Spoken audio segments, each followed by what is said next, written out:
Islam is history's greatest ideological wellspring of weaponized rape.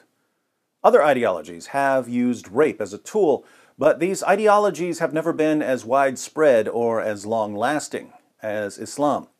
By convincing its adherents that non-Muslims are lower than cattle, lower than dogs, Islam has produced utter contempt for non-Muslim women and girls.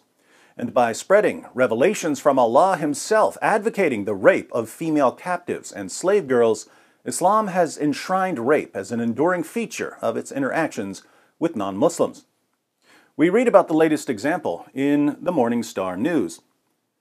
Somali Muslims who beat and raped a Christian mother of 4 last month began sending threatening messages more than a year ago at a refugee camp in Kenya, she said. The 41-year-old Somali woman was a Muslim living in Somalia with her husband when he sent her and their 4 children to Kenya's Ifo refugee camp in Dadaab, near the Somali border, in February 2016. She put her faith in Christ a year later, though it remained a secret until Somali Muslims saw her coming from church worship at Dadaab International Worship Center in February 2018. "We have known that you are a Christian, and one of us saw you come out of a church on Sunday," read one threat, sources said. "If you continue attending the church, then we shall come for your head soon." Why would these men want to kill a woman simply for leaving Islam? Well, Muhammad said in Sahih al-Bukhari 69:22, "Whoever changed his Islamic religion, kill him."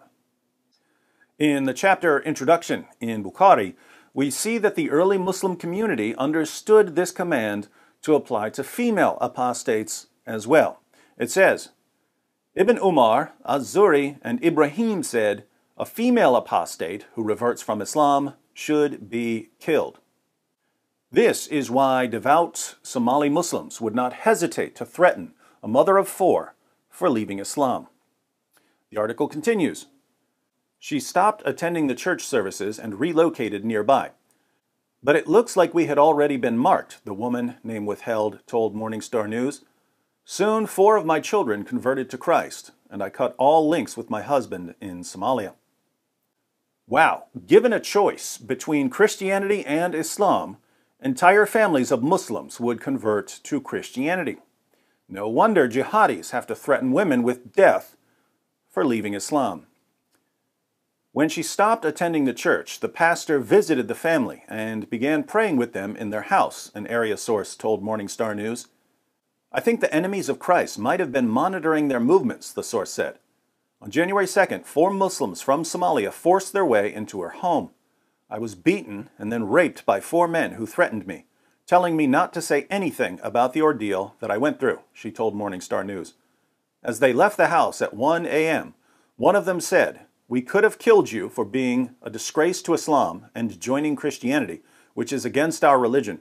But since you are a single mother, we have decided to spare your life with the condition that you should not mention our names."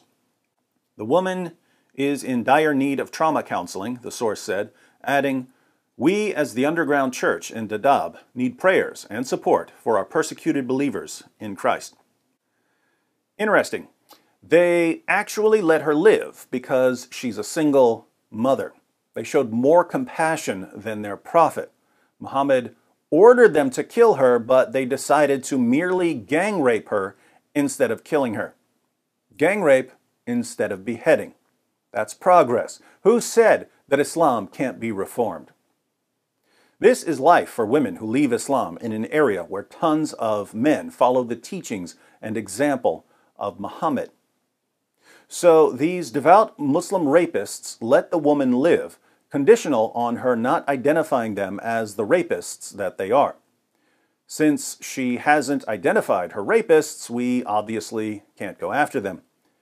But we can always go after the prophet who inspires them, the prophet who gives them their views of unbelievers and apostates, the prophet who justifies their crimes. If you'd like to join me and others in avenging 14 centuries of religiously motivated rape victims, be sure to subscribe and click the bell for notifications, and don't leave without learning the material in one of these videos.